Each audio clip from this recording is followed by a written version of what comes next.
আমাদের দেশের অধিকাংশ মেয়েরই স্কুল কলেজ শেষ হওয়ার পর বন্ধুত্ব বলে তেমন কিছু আর থাকে না।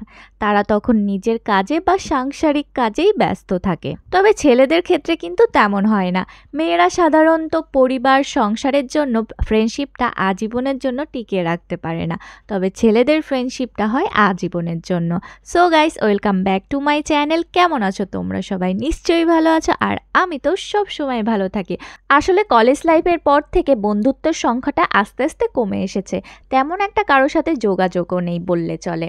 তবে আনশুর জন্য অনেক বন্ধু পেয়েছি।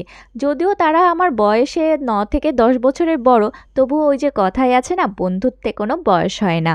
আমাদের গ্রুপের টোটাল মেম্বারশিপ 11 জন, আর আমরা 11 জন মিলে অনেক এনজয় করি।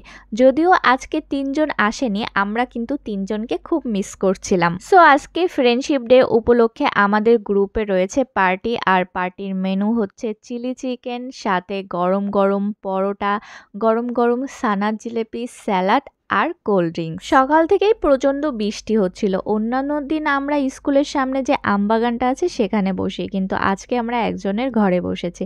আর দেখো কত বড় একটা পরোটা, এখন পরোটাগুলো সব ছিঁড়ে ছিঁড়ে ভাগ করা হবে, আর এদিকে কোল্ড ড্রিঙ্কসও ভাগ করা হচ্ছে। মজার ব্যাপার, গ্রুপের সব থেকে ছোট সদস্য হলো আমি আর মৌ। তবে আমাদের দেখলে মনে হয় না যে আমরা ওদের থেকে এতটা ছোট। আসলে আমাদের ফ্রেন্ডশিপটা এতটা ভালো যে মাত্র 3 মাসের মধ্যে আমরা এতটা একে অপরকে চিনি, প্লাস একে অপরের উপর মায়া জন্মেছে, মনে হয় যেন অনেক পুরনো ফ্রেন্ডশিপ আমাদের। আর দিদিরা অনেক ভালো, প্লাস কেয়ারিং। আমরা সবাই সবাইকে অনেক ভালোবাসি, একদম নিজের বোনের মতন। আর সপ্তাহে 5 দিন আমাদের পার্টি তো লেগেই থাকে। প্রত্যেক দিন কেউ না কেউ কিছু না কিছু রান্না করে নিয়ে আসে। তো আজকে চিলি চিকেনটা রান্না করেছে আমাদের সবার ছোট্ট মৌ। চিলি চিকেনটা কিন্তু খেতে বেশ ছিল। আর পরোটা আমি দোকান থেকে নিয়ে এসেছিলাম, আর এই সানার জিলিপি নিয়ে এসেছিল রিয়াঙ্কা দি। আর সাথে রয়েছে স্প্রাইট, যেটা এনেছিল প্রিয়াঙ্কা দি। আর এই যে স্যালাডটা রয়েছে, এটা এনেছিল আমাদের ময়না, কথা কয় না।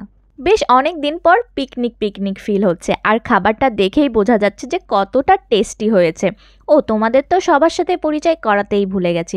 তো এটা হলো আমাদের ফ্যাশন ডিজাইনার রিয়াঙ্কা দি, আর রিয়াঙ্কা দির পাশে বসে রয়েছে আমাদের লাভ গুরু প্রিয়াঙ্কা দি। প্রিয়াঙ্কা দি কেন লাভ গুরু সেটা নয় পরেই বলি। তো তার পাশে রয়েছে আমাদের একদম নম্র ভদ্র পায়েল দি, আর পায়েল দির পাশে রয়েছে অভদ্র মৌ, মানে আমাদের সব থেকে ছোট। ওকে সবাই আমরা চৌবাচ্চাই বলি। আর এই পাশে রয়েছে ময়না, কথা কয় না, ও হলো লাকি ওম্যান। আর এটা হলো আমাদের বনিদি। সর্বশেষে আমরা খেলাম গরম গরম সানার জিলেপি। সানার জিলেপিটা কিন্তু বেশ ভালো খেতে। সো গাইস, কেমন লাগলো আজকের ভিডিওটা অবশ্যই কিন্তু কমেন্টে জানিও, আর ভালো লাগলে লাইক আর শেয়ার করতে কিন্তু একদমই ভুলো না। Bye bye.